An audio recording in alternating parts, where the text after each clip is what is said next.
우리는 창업! 반갑습니다. 네, 반갑습니다. 네, 자, 시즌5의 두 번째 게스트 방송이 시작됐습니다. 박수!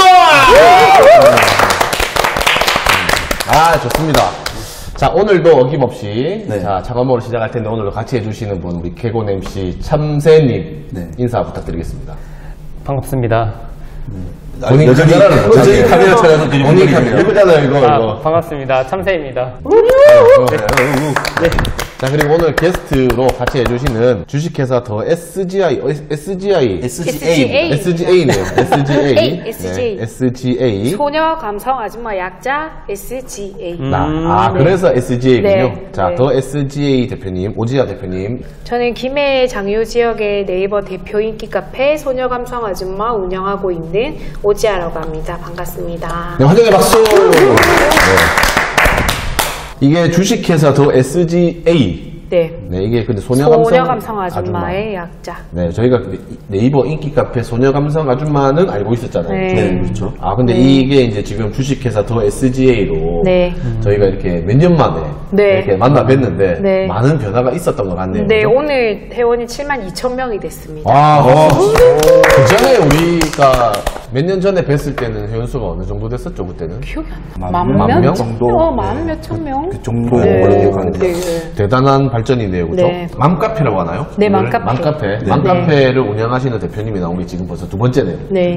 벌써는 아니고 한 5년, 6년 만에 두 번째니까. 네. 자, 그때 우리가 나왔던 준마렐라랑 또 어떻게 다른지 한번 잘 파헤쳐보는 시간을 가지도록 하겠습니다. 저희는 이제 맘카페라고 이야기는 하지만 실제로 처음 만들 때부터 프리마켓을 하려고 하는 엄마들이 모여가지고 시작했던 거라 엄마들이기 때문에 마음이라는 이름이 붙은 거지 사실은 창업 카페라고 보시면 될 것 같아요. 나름 창업 카페는 네. 저기 김해 터미널에 있잖아요. 그 카페가 있잖아요. 그 카페 아닙니까? 플랫폼. 네. 자, 그러면은 이제 차근차근히 한번 알아가 보도록 네. 하겠습니다. 자, 그러면 SGA 우리 맘카페라는 것도 이제 아는 사람만 알지. 네. 사실 또 이렇게 우리 시청자분들 중에 그냥 뭐 직장 다니는 남자분들, 결혼 안 한 남자분들 이런 분들은 또 맘카페에 대한 개념도 잘 모를 수도 있고 네이버 카페가 무슨 사업을 하는 곳이냐 이렇게 생각할 수도 있거든요.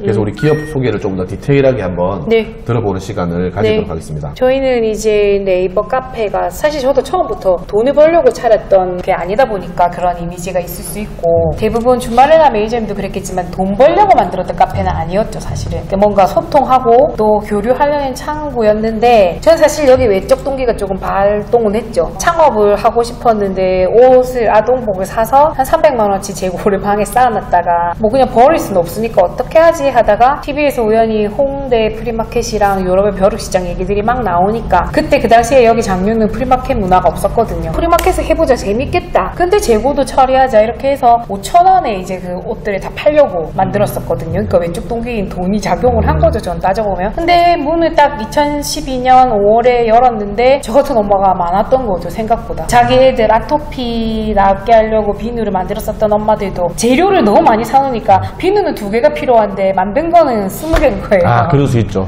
뭐 애기 목베개도 싸게 하려고 원단에 사서 자기는 2개만 필요한데 남은 게 8개. 또 자기 애들 뭔가 좋은 먹거리 만들어 주려고 쿠키를 재료를 샀는데 자기 애는 10개만 먹으면 되는데 남은 거는 50개. 이렇게 됐던 분들이 많아가지고 모여보니까 은근히 있더라고요. 그게 이제 시발점이 됐던 것 같거든요. 약간 당근마켓 같네요. 당근마켓은 또 중고를 파는데 저희는 이게 창작자들이잖아요. 네. 사실은 되게 특이한 거죠. 따져보면. 근데 그렇게 해서 모였던 분들이 스텝이 되어서 이 활동을 하다가 아예 창업하는 분도 있고 아니면 용기를 얻어서 다시 사회로 재진출했던 분도 있으니까 이게 그냥 맘카페? 우리가 알고 있는 뭐 육아카페라는 개념보다 저희는 진짜 인큐베이터? 경력단절 여성들이나 사회로 나오고 싶은 분들이 뭔가 시험해볼 수 있는 인큐베이터 같은 카페 같아요.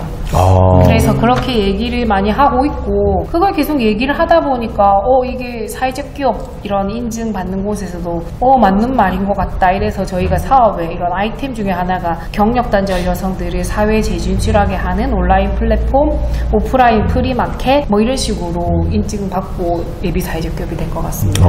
그럼 주식회사 더 SGA가 좋네요. 경상남도 지역사회 공헌형 예비 사회적 기업이네요, 그죠? 네. 지정된 지 몇 년 차입니까? 이제 3년 차가 됐기 때문에 사회적 마지막이네요. 기업으로 이제 인증 내년에 들어갈 이제 예정입니다. 인증 사회적 기업으로 가셔야 되네요. 네, 네. 도전을 하실 거네요? 네, 그럼요. 아, 그렇군요. 네. 처음에 옷을 300만 원을 샀다고 했잖아요. 근데 네. 그거는 원래 판매 목적으로 샀다가 그렇게 한 거예요. 그러니까 제가 사실은 학원 강사를 6년을 하다가 아기를 낳으러 가고 원래는 100일 뒤에 원래 복직을 해야 돼요. 근데 이제 학원이 시스템이 어떠냐면 시험 기간이 되면 주말도 없고 뭐 밤낮이 없이 일을 하니까 애를 키울 수가 없는 입장인 거예요. 근데 저는 제가 엄마가 아빠 일을 도와서 사업을 하던 부모 밑에 컸다 보니까 모은 부귀영화를 누리려고 또 아시다시피 아이를 맡기는 베이비시터 비용이 이제 월급으로 고스란히 들어가 버리면 내 욕심을 차리려고 애를 남한테 맡기고 돈은 또 없는 상황이 반복이 되니까 이건 아니다 싶어서 그냥 그래 외벌이라도 애를 내가 키우자 했는데 1년쯤 됐을 때 외벌이로 먹고 사는 것도 힘들기도 한데다가 자존감이 떨어지더라고요. 밤에 갑자기 이제 눈물이 나기 시작하는데 그 82년생 김지영을 보셨지만 그 사람은 수도권에 있는 서울 소재 대학을 나오고 남편도 뭐 중산층이고 그 사람은 사실은 그렇게 자존감이 떨어졌다고 영화에서 표현은 해도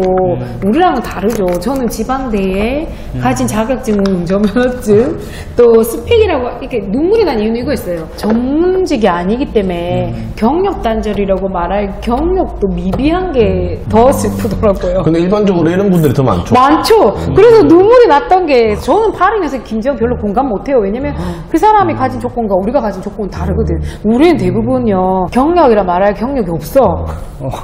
사실은 맞잖아요. 그렇죠. 뭐 사무직에서 뭐 중소기업 사무직에 일행 경력이 아쉬워서 아기를 낳고 경력이 단절됐어요. 이런 것도 사실은 되게 말하기가 웃긴 상황이더라고요. 그런 입장이 되다 보니까 뭐든지 하고 싶었던 거죠. 그래서 친구의 친구가 서울의 동대문에서 옷 장사를 했는데 온라인으로 그 당시에 직장인보다 더 많이 벌었어요. 근데 걔가 이걸 그만해야겠다 하면서 넘긴 게 이제 저가 300만 원을 주고 넘겼는데 출발점이 다른 거야. 걔는 동대문 옆에 사니까 애를 업고 가서 물건을 떼서 물건을 팔 수가 있는데 나는 여기서 서울까지 가는 것부터 곤욕스러운 거예요. 여기는 또 대중교통도 불편하니. 그래서 이제 해보지도 못하고 옷이 이렇게 쌓여 있는데 남편 몰래 모은 돈이었거든요. 아, 비상금 털어가지고. 300만 원이. 혹시 숙녀는 남편 비상금에 들어가서 내일 비자금이었던 거죠. 남편 그래서 비자금으로 이제 절박했어요. 네. 절박하고 잠하고 그래서 뭔가 하려고 했는데 누가 프리마켓을 해봐 언니 이래서 어떻게 프리마켓을 하는데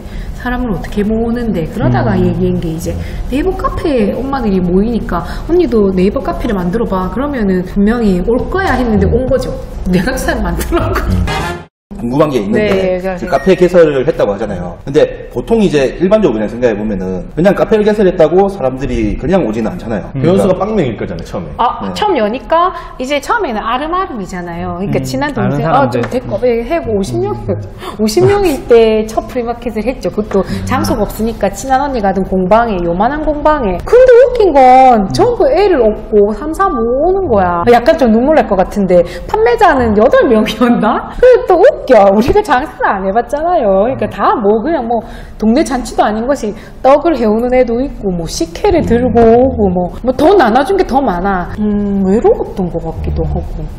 약간 눈물 날 것 같아요. 이제 그렇게 생각. 한번 우셔도 됩니다. 오늘 썸네일로 여기서 이쪽으로 돌려서 이렇게 아기를 업고 아기띠를 하고 엄마들이 오는데 생각보다 많이 오는 거예요. 그래서 하다 보는데 입소문이 난 거예요. 그리고 되게 웃긴 건 다 아무것도 없는 사람들인데 너도 해봤어 나도 해봤는데 하니까 중고 판매도 하러 오고 다음 두 번째 할 때는 또 대저 토마토를 부모님이 했는데 썩어가는데 안 팔리는 거지. 뭐 또 그 집 딸내미인데 주부인데 회원이죠. 대저 토마토를 갖고 와. 파는 것보다 주는 게 더 많아. 그랬는데 되게 행복했다고 하더라고요.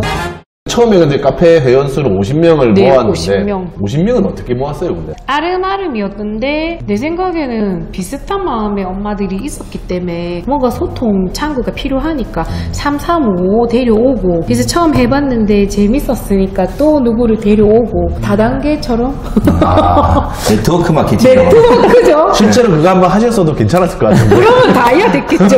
그러나 또 이 일이 할 수가 없는 게 사람을 신뢰를 바탕으로 성장을 해놓으니까 내가 행실을 똑바로 안 하게 되면 너무 많은 피해자가 나오면 그런 건 안 되니까요. 근데 일단 저희는 네트워크 마케팅하고 비슷했네요. 사람이 사람을 계속 데려왔어요. 말이 쉽지 진짜 쉽지 않거든요. 또 사실은 판매자가 회원이고 회원이 구매자고 이 시스템이 우린 되잖아요. 그러니까 알았어, 매수 시장을 따로 만든 그렇죠. 거예요. 네. 자기가 파니까 내가 레몬청 만드는데 구경 온나 이렇게 판매자가 회원이니까 또 회원한테 소개하고 이렇게 성장했던 것 같아요. 대표님은 여기 장류가 고향인가요? 아니죠. 저는 부산 토박이었고 결혼을 하고 2006년도에 장류로 와서 학원 강사를 했죠. 아, 학원 강사할 때부터는 장류에 계속 계셨고. 네, 근데 그때 6년 동안은 일하고 집 밖에 몰랐으니까 잘 네트워크라고 할 만한 관계는 없었고 이걸 하면서 알게 됐죠. 그게 어떻게 생각해 보면은 그때 왔던 회원분들도 비슷한 입장 아니었을까요? 맞아요. 이 사람들도 여기는 네. 저 같은 사람이 많았죠. 여기 약간 신도시니까. 결혼하고 여기 많이 와서 외로웠죠. 근데 이렇게 소감을 통해서 인맥이 넓어진 분들이 많죠. 이게 딱 지역적 특성이 있는데 그거를 또 약간 처음에 우연이겠지만 잘 캐치하신 거예요. 틈새 시장 네, 맞아요. 개최했죠. 진짜 이게 김해면 김해, 네. 이게 창원 그 네. 중간에 낑긴 데가 약간 장류거든요. 장류고 여기가 갑자기 또 신도시고, 성장했고. 네, 그랬기 때문에 아파트들 막 틈새 생기면서 신혼부부들이 아. 제일 많이 이사 오는 동네가 네, 여기였거든요. 평균 이주한 연령도 그쵸, 그쵸. 여기 평균 연령이 지금도 37.6세 그 정도밖에 안 되거든요. 그렇죠. 잘 먹힌 케이스지 않나. 운이 좋았던 것 같아요, 그냥. 뭐 운도 실력 아닙니까? 그 왼쪽 동기가 이게 시작이 됐는데 일을 점점 하다 보니까 내 쪽 동기가 뭔지 찾게 됐던 거죠. 근데 보니까 저는 이제 원래 사람을 좋아하고 판 벌리는 걸 좋아하고 수습은 우리 스태프들이 해주고 하고잡이네요, 하고잡이. 네, 아니 뭐 또 열심히 살지는 않아요. 네. 근데 판이 벌어져서 사람들이 와서 즐거워하면 되게 좋더라고요. 그래서 그때 내 쪽 동기를 알게 되면서 사회적 기업을 생각했던 것 같아요. 이런 게 좋은 거구나. SJ도 예비지만 지정 네. 3년차 네. 지금 인증을 준비하고 계신다고 네. 했는데 네. 사회적 기업 예비로 3년 동안 해보셨는데 어떤 것 같습니까? 저는 사실은 그냥 타이틀만 있고 한 번도 지원 사업을 해본 적은 없고요. 아무 혜택도 받아본 적이 없습니까? 네, 뭐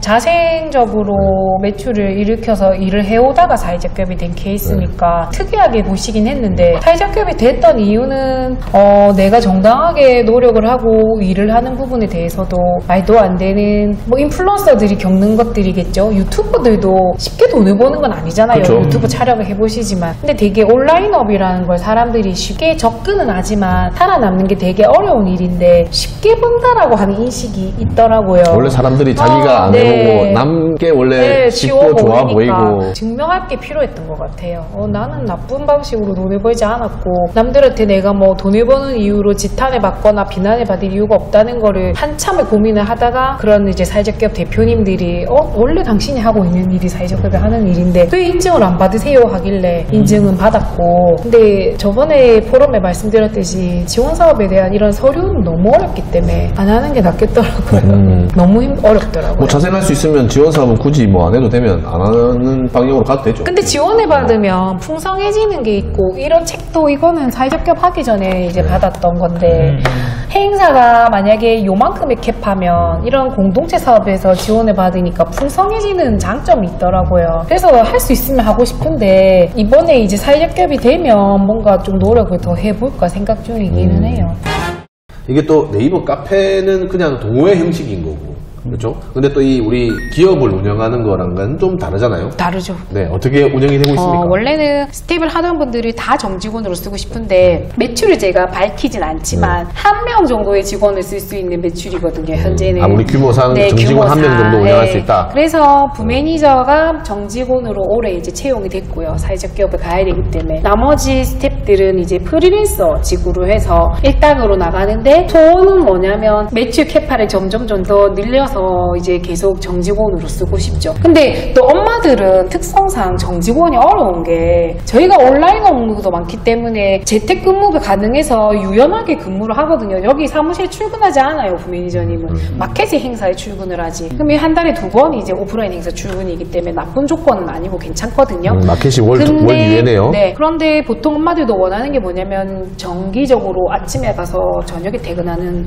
직장을 원하지는 않거든요. 가정을 돌봐야 가야 돼서. 애도 어떻게 케어해야 되고. 네, 그래서 이제 되도록이면 프리랜서직으로 해서 일이 생길 때마다 고용하고 있어요. 그러면은 운영 정직원이면은 대표님 포함해서 아니요, 저 빼고 또 이제 가족이기 더, 때문에 네. 4대 보험이 안 되고 2대 보험만 돼서. 근데 제가 또 수에 약해서 돈 개념도 없고 그러니까 이제 재무회계는 또 남편이 반려인이 하고 있고, 그다음에 이제 실무적인 어떤 현장 업무나 이런 거는 부매니저님이 하고 있고, 또 그 외에 행사 같은 거 할 때는 스태프들이 와서 또 하고 있고. 근데 이제 여기서 수업도 이제 진행할 예정이라서 수업 같은 경우는 또 회원들 중에 강사로 될 수 있는 분들은 또 강사 채용해서 수업을 하려고 해요. 수업은 주로 어떤 수업 하시는 겁니까? 다양하죠. 여기 박사 출신의 뭐 통역사, 일본어 통역사 스펙인 분도 있고. 일본어 수업을 하신 거예요? 네, 했었죠. 코로나 전에 여기서 일본어 강의도 하고, 뭐 청소년 타로 상담사 출신인 분은 타로 수업도 하는 분도 있고, 뭐 뜨개 수업도 하고, 천연 제품 만드는 것도 하고, 영어 수업 하던 분도 있고, 다재다능해요. 진짜 회원들 중에서 회원들 재능을 네, 활용해서 여기는 장난 진짜 아닌. 플랫폼이네요, 진짜. 여긴 진짜 뭐 석박사는 기본에 해외 유학파에 장난 아닌 인재가 많아요. 그럼 우리 SGI의 매출은 그럼 거기서 SGA. 발생하는 자꾸 SGI가 생각나요. 대표님 성함 때문에 그런 거 아, 같아요. 그런가 보다. 아, 그죠? 저희는 온라인 네. 플랫폼이기 때문에 네이버도 온라인으로 광고 수익을 내듯이 네. 대부분의 주 매출은 아무래도 온라인 광고 수익이 많죠. 온라인 광고 수익. 네, 배너를 네. 한다든지 공지 광고라든지 게시판에 광고를 한다든지 저희는 광고 수익이 주 수입이 되죠. 그리고 프리마켓도 하고 있는데 코로나 전에는 되게 규모가 크고 매출이 좀 어느 정도 비중을 차지했는데 확실히 코로나를 겪으면서는 그쪽 부분은 셀러들이 폐업을 많이 했어요. 절반 이상 줄었죠. 그러니까 이거 하면은 프리마켓을 우리 그 입점비를 받고 원래 이렇게 하는 거잖아요. 참가비를 그렇죠? 받죠. 근데 그렇죠. 그 참가비도 이제 온라인 홍보 비용인 거죠. 네. 사실은. 근데 그분들이 이제 이런 분들이 많죠. 소상공인 중에는 단기적으로 홍보를 원하거나 하면 또 그런 분도 있고, 보통 저희가 경단녀들은 어떠냐면 프리뷰가 필요한데 창업을 하기 전에 무섭잖아요. 뭐 매장도 열고 싶고 한데 반응을 모르니까. 테스트 시장이 필요할 때. 근데 대부분의 그냥 소상공인 분들은 그냥 열고 그때부터 홍보를 하신다면 여기는 프리뷰를 해서 미리 나와서 반응을 보고 사업자를 내고 나와가지고 물건을 팔아보고 되는지 안 되는지를 시범해보고 하니까 대부분 창업으로 연결되면 탄탄하게 잘 하시는 것 같아요. 그럼 이 프리마켓은 근데 특성상 제 생각에는 구매하시는 분들도 주로 회원분들이 네, 그렇죠. 많으실 거잖아요. 판매자도 회원, 구매자도 회원, 잠재적인 판매자도 회원. 그러면 이게 약간 좀 폭 좁은 시장에서 테스트를 하게 되는 거 아닌가요? 근데 아무래도 이 지역은 지역 특성상 주부들이 이제 생활을 전반적인 걸 담당하다 보니까 대부분 주부긴 하지만 또 경단녀 프리마켓이라서 경단녀 모으진 않거든요. 발달장애를 둔 부모님도 계시고 실제로 장애가 있는 분도 계시고 또 청년 소상공인도 있고 또 지역의 영세 소상공인도 있기 때문에 딱 주부라고 국한되지는 않아요. 그래서 로컬로 따지면은 조금 폭이 좁을 수 있지만 또 온라인 플랫폼이다 보니까 어떤 경우는 타 지역분이 카페를 보고 주문하는 경우도 있고 또 이동하잖아요. 여기 사는 분이 여기만 계속 안 살거든요. 뭐 경기도로 가거나 다른 지역으로 가거나 또 거기서 또 주문을 하고 그러면서 또 소개를 해주고 또 이런 시스템이니까 좁다고 보기도 애매한 것 같아요. 그러니까 어찌 보면은 약간 이제 타겟을 좀 좁게 잡아가지고 여기 회원분들 같은 그런 분들이 대상인 것처럼 업종으로 보이지만. 하면은 여기서 이제 그렇죠. 되면은 좀 넓게 그 온라인으로 했을 때 좀 어느 정도 될 수 있다고 좀 볼 수도 있을 것 같네요. 왜냐면 회원이 메신저잖아요. 프리마켓 행사는 장르에서 하시는 거예요? 거기 보니까 얼마 전에 보니까 그 야간에 카페 같은데 그 가게 옆에 공터 있는데 거기서 한 테이블 몇 개 설치해가지고 하고 계시더라고요. 아, 주차장 같은 공간에. 네. 주차장 그렇게 같은 이제 공간에. 뭐 소소하게도 하는 네. 분들도 있고 사실은 맘카페 프리마켓이 되게 전국적으로도 너무 이제 당연시 되다 보니까 지자체에서도 많이 벤치마킹하고 하다 보니 사실 우리 입장에서는 조금 메리트가 떨어지는 건 있죠. 너무 많고 그래서 저도 고민이 이제 특성화된 걸 해야 되지 않을까 고민하고 있습니다. 그렇군요. 이게 잘 모르는 입장에서 저는 프리마켓 봤을 때는 그냥 이미지가 프리마켓 저거 돈이 되나? 이런 생각 많이 했었거든요. 저희가 이제 코로나 전후를 비교하면 매출의 차이가 너무 크긴 한데 저는 사실은 매출이 한계가 있죠. 많은 참가비 맺는 것도 아니고 뭐 팀이라는 게 갑자기 기하급수적으로 안 늘어나니까. 근데 셀러분들은 잘 벌던 분들은 장소나 어떤 사람이 오는 규모에 따라서 하루 만에 뭐 700만 원, 800만 원 벌던 분들 그 정도로 벌어가는 네, 사람이 그런 있다고요? 분도 있었죠. 근데 그건 이제 코로나 전이고 네. 지금도 오히려 매장에서 뭔가 매출이 안 발생하는 경우에 셀러분들 같은 경우에 그때그때 다르지만 대체적으로 매장에 있는 것보다 낫다고 말씀하시는 분들도 있었어요. 잠깐 우리 이거를 한번 물어봅시다. 자, 이제 어쨌든 이 방송을 보고 네. 우리도 한번 프리마켓 한번 나가볼까 이런 생각 가질 수 있잖아요. 네. 대표님이 봤을 때 지금 13년 동안 하시면서 어떤 먹는 것들이 거. 주로 잘 팔리는 먹는 건가? 거. 먹는 거. 네. 먹는 것도 엄청 많잖아요. 종류가. 먹는 거는 되게 주로 베이커리가 인기가 많긴 한데 그거 제가 나중에 뭔가 딴 거 할 때 먹는 걸 해야겠구나 생각을 한 게 주머니를 아무것도 안 열어도 사람들이 먹는 거는 근데 분야는 엄청 많잖아요. 먹긴 먹어야지, 일단. 밀키트도 있고 베이커리도 있고 한데 일단 맛이 있고 사장님이 자기의 진정성이 있거나 확신이 있는 분들 같은 경우는 계속 잘 되는 것 같아요. 먹는 거. 일단 먹는 게 짱이네요. 네, 근데 팁을 하나 드리면 이분들은 재료 수급이 주로 친인척이 닭 도매를 한다거나 뭐 오리 고깃집을 했다거나 엄마가 이런 식으로 되니까 밀키트는 자신이 있는 게 공산품 밀키트는 양부터 맛까지 규정에 맞추다 보니까 그럴 수 있겠지만 양도 적고 맛도 공장 그냥 맛. 그런데 네. 공장 맛이면 예를 들어 뭐 부모님이 오리고기집을 하다가 나이가 많으셔서 닫은 집의 셀러 같은 경우는 양도 많고 맛도 자기 엄마가 갖고 있던 그 레시피가 있으니까 맛있고 재료도 전날 다 다듬어서 오거든요. 매장에서. 그러니까 신선하고 그러니까 승부할 만한 것 같았어요. 또 고객들이 또 먹는 주부니까 또 그런 것도 꼼꼼하게 네. 따질 거 아닙니까? 그렇죠? 그리고 베이커리는 연령대에 상관없이 잘 되는 것 같고 먹는 거. 우리 빵 좀 구울까요? 먹는 거. 빵 구워서 한 700만 원씩 땡기면 이제 월 2회씩 한다니까 한 달에 한 1,400만 원 정도 원가 빼고 한 1,000만 원 코로나 전에, 한 1,000만 원 정도는 벌 수 있잖아요. 코로나 전에. 야 1,000만 원이면은 1억 2천은 1년에 땡길 수 있는데. 코로나 전이긴 한데 먹는 셀러들은 망하는 거 못 봤어요. 잠깐 코로나 이야기가 나와서 그런데 코로나 때는 그러면은 이 못했을 거잖아요. 온라인 광고가 그냥 꾸준히 들어와서 버텼던 것 같아요. 그걸로 이제 이거는 버티셨네요. 한 번도 못했죠. 얘는 한 번도 못했고 다행히도 온라인 광고 계속 이제 왜냐면 이분들이 마켓에 못 오기 때문에 온라인 홍보에 이제 조금 치중하는 분들이 생기면서 유지를 했는데 속은 상하죠. 마켓이 그동안 너무 많이 줄어들었고 다른 맘카페랑 또 이게 다른 게 폐업도 많이 하시고 프리마켓을 꾸준히 이렇게 월 2회씩 저희는 운영하는 그랬죠. 이게 좀 색깔이었던 거잖아요. 저희가 그렇죠? 경남 최초였거든요. 그러니까 조금 노하우나 이런 경쟁력에서 사실은 메리트가 있었던 부분인지라서 못하는 기간 동안 저도 감도 잃었고 그러니까 좀 그게 속은 상하죠. 온라인 광고도 근데 지금 보면 카페에서 광고할 수 있는 게 근데 이제 저희 같은 경우는 자기들이 명확하게 시장에 이제 분석을 했을 때 타겟층이 주부인 경우가 있죠. 업종에 따라 학원이라든지 이런 경우는 되게 문의가 많이 오죠. 요즘에는 이제 근데 카페도 저도 카페 하긴 하는데 온라인도 이게 약간 모바일로 접속하다 보니까 배너 광고 같은 거는 사실 처음에 배너가 게시글 배너가 있습니다. 없잖아요, 그죠? 아니 게시글에 게시글에는 배너 여기 밑에 붙는 거 이런 말씀하시는 거죠? 네, 여기 들어가는 근데 게 이거 있기 말고는 때문에. 없으니까 이게 PC보다는 확실히 게시판 광고도 있고 넣을 수 있는 게 많이 줄었잖아요. 줄었죠. 네. 많이 줄고 뭐 사실 당근마켓이니 숨고니 이런 사람들도 벤치마킹 할 때 맘카페를 보고 벤치마킹 많이 했잖아요. 그래서 많이 나눠먹기식은 됐죠. 이게 되게 그런 것 같더라고요. 주먹구구식으로 하다 보니까 대기업이나 머리가 팍팍 돌아가는 이런 이렇게 업을 하던 사람들 입장에서는 자기들은 우리를 통해서 쏙쏙쏙쏙 빼가죠. 심지어 네이버 카페를 네이버에서도 우리한테 광고를 달면서 자기들 수익을 빼앗아 가니까 그게 조금 그런 게 조금 속상하죠. 그 네이버에서는 공식적으로는 광고 다른 걸 인정 안 하니까 이 네이버 플랫폼에서 하는 모든 광고는 네이버를 통해서 하는 게 당연하다고 생각하는 거고. 대기업들은 참 못됐어요. 그래서 당근 같은 경우는 이게 광고가 효과가 제법 괜찮다는 평가를 좀 많이 받고 있더라고요. 동네 기반. 최근에 이제 지역 커뮤니티 이런 걸로 많이 그 기능이 있긴 한데 또 맘카페 같은 경우에 어떤 후기 걸로 하냐면 비매너나 이런 부분을 우리는 이제 카페를 운영자들이 관리를 직접 하니까 매너가 없거나 사기를 치거나 이런 경우에 회원에 커트를 해주거든요.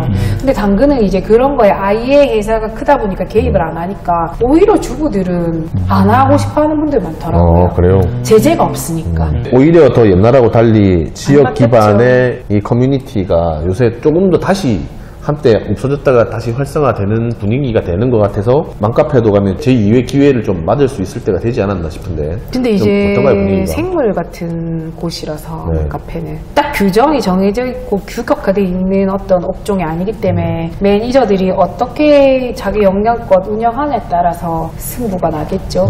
그래서 뭐 저도 늦은 나이에 대학원을 간 게 주먹구구식으로 일을 13년을 해보니 이 홍길동 같은 기분 있잖아요. 뭔가 내가 알고는 있는데 설명할 수 없는 또는 인정받지 못하는 뭐 이런 것들이 자꾸 생기다 보니까 경영학을 지금 이제 대학원에서 배우고 있거든요. 대학원 경영학으로 지금 가신 거예요? 네네네. 그래서 이제 뭔가 체계화하려고 하는데 결국은 모든 일이 그렇지만 대표의 역량이나 노력의 여부에 따라 어떤 업종이든 살아남는 거는 살아남고 도태되는 거 도태될 것 같아요. 물론 이게 유행 따라 잘 됐다가 안 됐다가 이거는 있겠지만 그렇잖아요. 회사들도 보면 뭐 세태하는 업종이다 이랬는데 갑자기 뭐 또 전환해가지고 잘 되는 업종도 있듯이 대표 역량인 것 같아요. 그거는. 그러면 경쟁사 대비 우리 회사는 뭐가 더 뛰어납니까? 경쟁력이라 한다면 저는 사람과 사람 사이에 끈끈한 네트워크나 소통하는 힘 그런 거가 다른 카페들에 비해서 되게 끈끈하고 위로를 많이 받는 거 사람들이 이 안에서 그것 때문에 저희는 이제 요즘 캐치프라이즈가 소녀 감성 할매까지 가자. 그럼 이름 바꿔야 되잖아요. SGH로 바꿔야 H로 바꾸든지 이제 뭐 뒤에 치만 자 이제 붙이면 우리 소감 할매까지 갑시다 뭐 이런 식으로 가서 모르겠어 나중에는 노인 실버 사업을 하려나 뭔가 소감을 얘기해야 될 것 같은데. 약간 어쨌든 외로워요 우리가 스태프들의 역할이 진짜 중요하겠네요. 다 뭐 우리 13년 차니까 가족 같고 회원들하고도 뭐 가족 같고 일반 회원들 중에서도 나도 이 소감아 신조세. 저 스텝을 한번 해보고 싶다 하는 사람이 있을 수 있잖아요. 있는데 몇 번 해보면 힘듦을 알고 네. 그냥 회원으로 남겠다는 분들이 많죠. 그냥 그런 의지가 있으면은 다 당연하죠. 스텝으로 하면 시켜줍니까? 네, 하고 뭐 기회가 되면은 또 함께 하고. 근데 저희가 또 다른 데랑 다르게 지역 사회 봉사를 많이 해서 이제 작년부터는 겨울마다 털씨를 저희가 기부금을 모아가지고 털씨를 사가지고 겨울 나무 뜨개 옷 입히기를 그 간동 카페 거리에서도 했거든요. 네. 근데 어른들도 너무 좋아하시고 하니까 이렇게 조금 다채로운 공동체 활동을 많이 하고 있어요. 또 말씀은 이렇게 하셔도 분명히 또 그런 것도 있을 거거든요. 가슴 앓이 많이 하셨을 거예요. 사람 때문에. 사람이 좋긴 하지만 참 그거는 말해야 돼요. 사람이 모이면은 이게 저는 살면서 제가 네. 겪어야 되지 않을 일들을 여기 통해 많이 얻었죠. 다른 외부의 그 약간 뭐 지자체나 이런 것들을 말고 우리가 내부에 있는 사람들로 인해서 많이 좀 힘들었다거나 초창기에 하고 1년 반 그때는 기영리로 진짜 남편 돈으로 경품 사고 운영하던 시점이었는데 그때는 회사로 사업한 게 아니고 그냥 커뮤니티만 할 때. 할 때인데 네. 임신 중이었었거든요. 근데 이제 그 사람이 모이다 보면 이해관계에 엮인 사람들이 또 이런 데서 이권 다툼도 하고 뭐 자기들이 뭐 잘났다 하고 드라마에 보면은 뭐 스카이캐슬도 그렇고 그린마더스도 보면 그렇지만 자기들끼리 막 이렇게 하잖아요. 근데 말렸던 적이 있죠. 제가 그때는 뭘 모르고 세상을 모르니까 경력이라 해봤자 뭐 학원 선생님 6년밖에 없는데 초등학생 중학생 만나고 있던 제가 뭔 사회를 알겠어요. 그래서 서툴렀죠. 어떤 뭐 중립의 역할이 뭔지도 모르겠고 해서 우리는 이쪽이 더 옳다고 생각하는 쪽에 편을 들어줬다가 타깃이 저로 가면서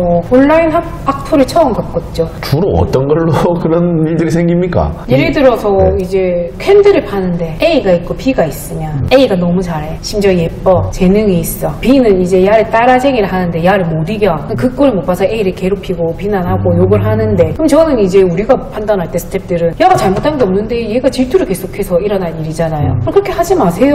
그렇게 할 거면은 탈퇴하세요. 뭐 이렇게 강퇴를 했다거나 했을 때 이제 B가 앙심을 품고 공격을 저희 카페를 하는 건데 그런 식의 일들이 일어나면서 제가 유산이 됐죠. 임신 4개월에 악플을 처음 겪어봤는데 스트레스를 너무 많이 받으니까. 아니 이게 말로 뭐 야 이년아 뭐 이렇게 뭐 여기 돼요 해도 됩니다. 이런 거는 괜찮아 듣고 뭐 이렇게 싸우면 되지. 근데 글로 뭐 입을 찢어버리겠다 대패로 밀어버리겠다 무슨 미친년 뭐 돌로 대가리를 찍겠다 뭐 이런 거를 임신 4개월에 들으니까 자다가도 벌떡 일어나죠. 그 스트레스가 너무 크다 보니까 유산이 돼서 4개월에는 유산을 하면은 낳거든요.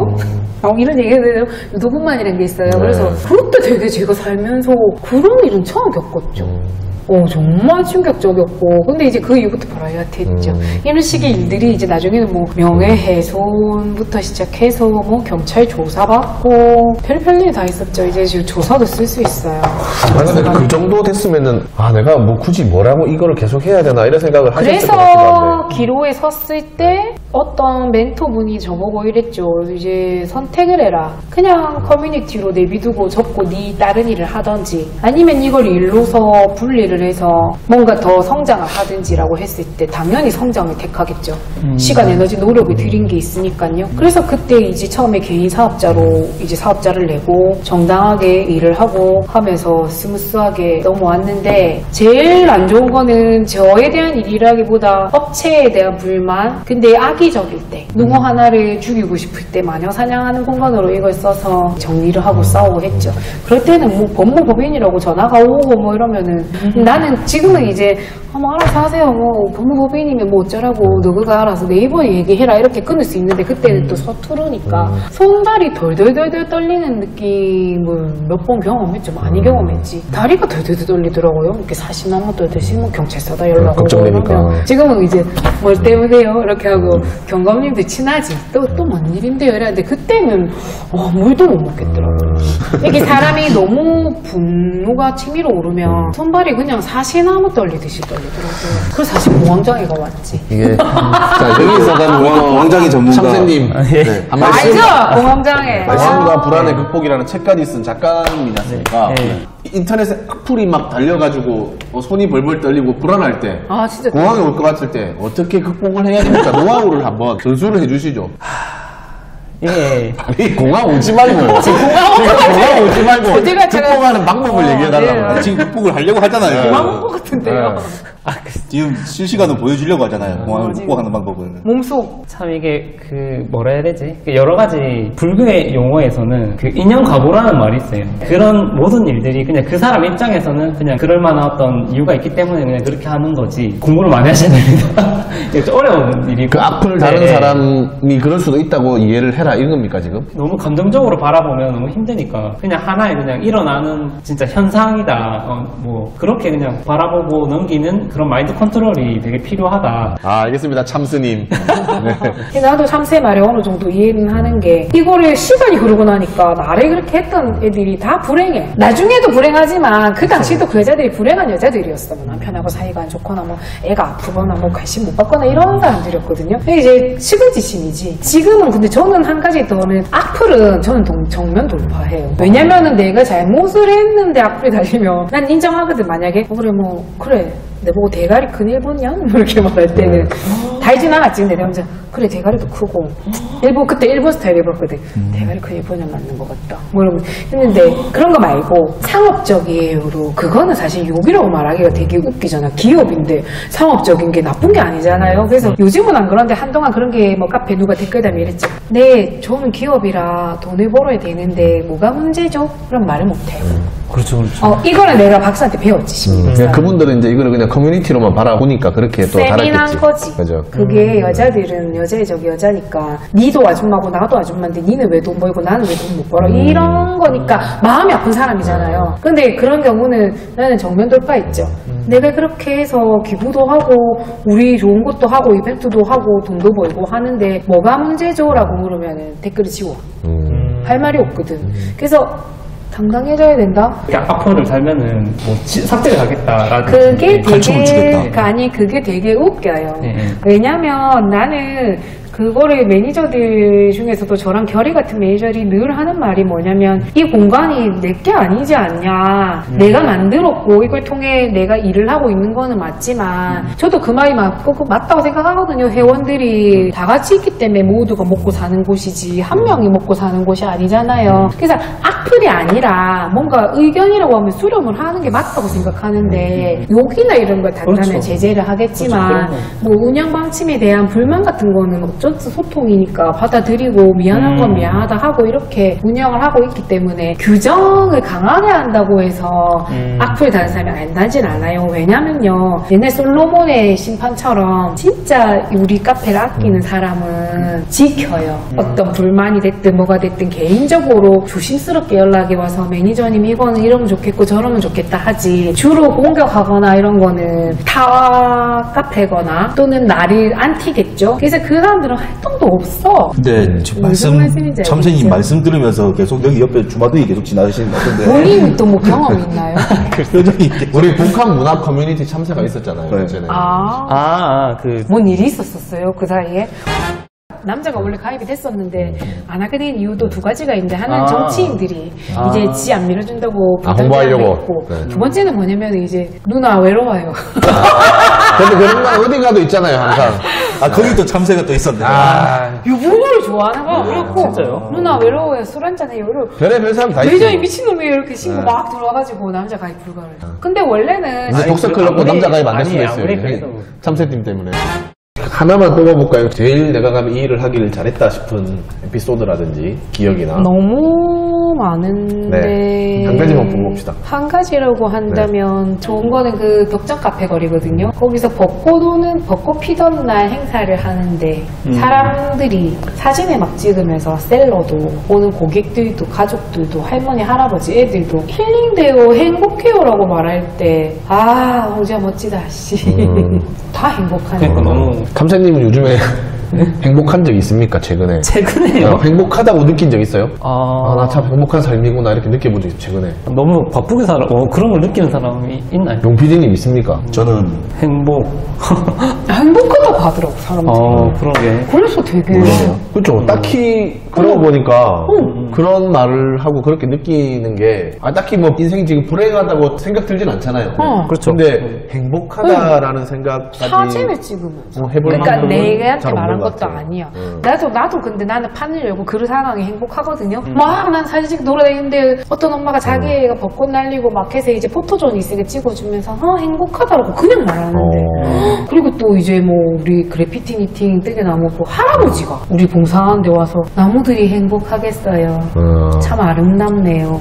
나도 뜨개 하고 싶어요. 이런 말을 80 다 된 어르신이 말할 때. 그리고 지나가는 사람들이 엄마들한테 참 좋은 일 합니다 할 때, 엄마들이 행복하다 말할 때, 이 일을 하는 게 되게 다 보람된 것 같아요. 뭐 누구 하나 피해보는 사람이 없이 잘 굴러가니까. 네, 되게 좀 생각이 좀 많이 되게 되는 것 같네요. 덕분에 저도 언제 행복했냐 이런 생각을 또 하게 되네요. 행복하대요. 네, 되게 좋은 것 같습니다. 그래서 좋았어요. 네, 진짜 그게 진짜 성기능이네요. 네. 네. 김해에 우리 이 비슷한 맘카페가 몇 개 정도 있습니까? 제가 알기로는 뭐 네. 많이 생겼다가 많이 없어졌다가 하는데 꾸준히 활동하는. 꾸준히 한다면은 김해에 있는 거는 준마렐라, 진영의 진요맘스, 그리고 장유유라 쪽은 저희 소녀감상 아줌마죠. 근데 최근에는 얼마나 야가 빠진 인간들이 있냐면 바이럴 회사를 하면서 차리거나 남자 부동산 하던 사람이 차리거나, 여기도 있거든요. 뭐 정치인이 자기 뒷배로 차리거나 이런 식으로 전국적으로 그래요. 참 그게 속상하죠. 이것도 약간 돈이 된다고 생각하거나 홍보하는데 네. 괜찮다고 생각하니까 네, 네. 비즈니스적으로 이게 진짜 완전히 그럼 완전 그냥 비즈니스. 처음에 커뮤니티로 시작하는 게 아니고. 그렇죠. 그러면서 짝퉁인데 진짜 있냐 하는 경우가 재수 없죠. 사실 전통성이 있다 한다면 방금 말씀드린 준바렐라, 진영맘스, 소녀감상 아줌마가 연차도 오래됐고 저를 포함한 이 세 분 다 진짜 저희처럼 아무것도 바라지 않고 그냥 주부였다가 차려서 꾸준히 소통하고 자리 잡고 이랬기 때문에 전통성까지 따진다면은 김해는 3개? 여러분 잘 들으셨죠? 지금 맘카페 새로 가입하시려고 김해에서 지금 생각하시는 분들 요 3개 지금 들으셨잖아요. 비즈니스 얘기를 조금만 더 해볼게요. 어쨌든 사업을 하고 계신 거고 커뮤니티긴 하지만 지금은 비즈니스잖아요. 직원 2명에 대표님까지 3명인데 최소한 3명은 먹고 살아야 될 거 아닙니까? 대표님 월급은 제대로 받고 있습니까? 그럼요. 기본적으로 제가 좀 신중했던 부분도 정직원을 오래 들인 이유도 매출을 이제 회사라고 해서는 3년으로 이제 법인체로 여기 사회적격이 됐잖아요. 이제 정식으로 사대보험을 해야 되고 뭐 이런 것들 직원을 고용할 때 고민이 딱 됐던 게 두렵더라고요. 대표라는 거를 무게를 처음 느껴보니까 보니까 나로 인해서 어떤 가정이 흔들릴 수도 있는 부분이라 누구를 고용하는 게 되게 그래서 시뮬레이션에 일단 내 가정을 돌려보고 그래 이제 나는 먹고 살겠다. 그래서 1순위가 개국공신 같았던 우리 부매니저님 이제 해보고 사실 목적은 이제 월급을 좀 더 늘려주고 싶죠. 매출 캐파를 키워서 그렇게 되는데 이제 순차적으로 계속 하려고 하는데 현재로서는 이제 저를 포함한 3명이 월급이 나오고 회사가 돌아가는 정도의 수준. 근데 매출 규모는 많지는 않아요. 버는 게 캐파가 한정적이기도 하고 광고비를 또 타 카페들에 비해서 많이 받진 않거든요. 당근마켓 이런 데는 비싸잖아요. 일주일에 8만 원 뭐 이렇게 하는데 뭐 그런 우리는 한 달에 그 정도도 안 하는 업종이 자, 여기 많아서 단가가 어떻게 책정되어 있는지 한번 얘기해 주시죠. 저희는 찾고 계신 분도 계실 수 있잖아요. 최대로 비싸도 10만 원 한 달에 10만 원이면 소가마에서 어떤 광고를 할 수 있습니까? 이제 마음대로 게시글 광고를 할 수 있는 거죠. 근데 업종에 따라 달라요. 저희도 규모에 따라 다르기 때문에 매출이 그 업체 사장님들 자, 매출 예를 들어 규모가 달라서 우리가 이제 밀키트를 제가 하나 만들었어요. 그런 경우는 네. 뭐 한 달에 광고비가 5만 원? 네. 근데 그거를 뭐 마음대로 광고를 하실 수가 있으니까 제한 없이 5만 원 내면은 내가 밀키트 홍보글을 마음껏 올릴 네. 수 있습니까? 마음껏. 네. 뭐 횟수 제한 같은 거 이런 것도 저는 없고. 웬만하면 횟수 제한 안 드리고 대신에 이제 경영 컨설팅 공부도 하고 있기 때문에 제한을 해드리죠. 무료로. 너무 자주 노출되면 그게 또 별로기 때문에 소통도 하시고 게시글도 올리시는 식으로 섞어서 하셔야 어떤 효과가 좋은지도 네. 이렇게 좀 조언을 저희가 해주시고. 해보고 주 3회가 적합하더라고요. 뭐 이렇게 얘기해드리고 주 3회를 광고글을 올린다면 나머지는 일상글을 올리셔서 노출이 돼야 되니까 브랜드가. 그렇죠. 저 이런 거 다 무료 컨설팅 해드리는 거예요. 이 진짜로 필요해서 물어보는 건데 네. 뭐 행사 이런 거 광고 같은 거는 어떤 식으로 하는 게 저희는 공지 광고 그거는 또 이제 우리 업체 담당이 안내를 해드리는데 보통 단기 광고죠. 행사, 축제 뭐 이런 거나 공동구매 체험단 이런 건 단기 광고니까 그거는 또 이제 따로 문의를 하시면 되고 어떤 게 필요한지를 얘기를 하면은 이런 걸 설명해드리죠. 추천을 받을 수 있는 거죠. 추천해드리죠. 맞춤형으로 해드리는데 학원이나 이런 업체들은 게시글 광고가 제일 좋죠. 엄마들이 이렇게 글을 보다가 학원 같은 경우는 내용을 보고 또 선택을 하니까요. 이게 고객에 따라 다른데 주부들은 아직까지는 이런 게시글로 찬찬히 보는 광고를 더 좋아하시는 것 같아요. 온라인으로 비즈니스 하는 분들이 광고를 많이 해야 되군요. 아니면 네. 어떤 게 많나요? 지역 기반에서 그런 오프라인 거는 매장을 하시는 분들이 다양해서 굳이 업종 따질 필요가 없는 것 같고 광고라는 게 진짜 시장이 어려운 것 같거든요. 근데 이제 허위 바이럴들이 수백만 원씩 받아갖고 막 댓글로 가짜 광고하고 이런 거 다 잡아냈거든요. 장점은 뭐냐면 엄마들이 진짜 후기를 올려주니까 요즘은 진짜 바이럴 허위 후기가 많잖아요. 우리는 걸러내니까. 약간 체험단 이런 거랑 비슷한 거 아니에요? 아니요. 자기들이 내 돈 내산 후기를 올리니까 엄마들이. 가짜가 아니죠. 진짜니까 조금 잘하는 사장님들은 정말로 효과를 적은 광고비로 최근에 그 광고 요새 댓글 광고 생겼잖아요. AI가 달아주는 댓글 광고. 그거 뉴스에 났잖아, 맞죠? 네. 그나마. 그거 진짜 완전 그냥 사람이 그냥 기사에다가 나도 이거 먹어봤는데 맛있더라 이런 댓글인데 그게 광고야. 그건 AI가 그냥 달아주는. 고소당했어. 그래서 네. 안 하게 할 거라고. 원래 그 댓글 광고는 있었는데 네. 사람이 그냥 후기처럼. 약간 이렇게. 속이는 거 아니에요, 그럼? 아 근데 표시는 돼 있긴 해요. 위에 AD AD라고 이래가 적혀 조그맣게 있어요. 표시가 돼 있긴 한데 너무 작아서 안 보인다. 근데 사람들이 되게 똑똑해서 다 알아요. 알아서 거르긴 하는데 야같죠. 그쵸. 기업들이. 자, 어쨌든 그래도 3명이 이렇게 자생해서 먹고 살 수 있을 만큼의 그래도 기업을 운영하고 계시니까 그것만 해도 참 대단하신 것 같아요. 뭐 다른 지원이나 이런 거 없이 그냥 자생하고 계신 거잖아요. 네, 근데 고민이죠. 성장을 어쩔 수 없이 해서는 해야 되는 그게 있는데 캐시카우처럼 이 일도 그냥 지금은 현상 유지가 돼도 미래에는 어떻게 될지 모르는 거고 그래서 고민이 많죠. 무조건 기업은 성장만 해야 되는 것이냐. 약간 이런 거에 대한 고민을 경영을 하다 보면 안 할 수 없잖아요. 그렇죠. 되게 어려운 부분이. 그래서 약간 지금 현상 유지를 시키는 것도 엄청난 능력이 아닌가 아, 싶은데. 힘들죠. 사실은 저는 눈 감을 때만 퇴근 같은데 사실은 그래서 이 성장에 네. 대한 고민을 어떤 식으로 하고 계신 건지. 되게 막연하고 또 원래도 불안장애가 좀 있으니까 더 막막하고 숨이 안 쉬어질 것 같고 뭐 그런 일들도 겪었지만 이제 생각을 바꾼 게 배워야겠구나 뭐든지. 그래서 뭐가 연결이 될지 몰라도 저는 스티브 잡스의 도트서를 되게 좋아하는 게 여태까지 내가 살아온 것도 돌아보면 뭔가를 하려고 점을 찍어 갔던 건 아닌데 뒤돌아봤을 때 그 점이 연결이 되잖아요. 그런 것처럼 이게 지금 뭔가 경영학을 배우는 것도 그렇고 지금 뭐 사회복지사도 자격증을 따는 것도 그렇고 뭔가 자꾸 배워보려고 하거든요. 그런 것들이 준비를 하는 건데 창업도 그렇고 일이라는 게 되게 웃긴 게 갑자기 툭 이루어지고 있더라고요. 노력 없이 이루어진 건 아니지 당연히. 근데 뭐든지 셋불도 당기면 빼야 되고 뭘 해봐야지 되는 게 뭔지는 모르겠고 이것도 해보고 저것도 해보고 이것도 해보고 하고제비죠. 근데 그렇게 하다 보니까 어느 순간 조합이 맞아지는 경험들이 자꾸 이루어지니까 지금도 그냥 뭘 계속 배워요. 뭐가 될지는 모르겠어요 나도.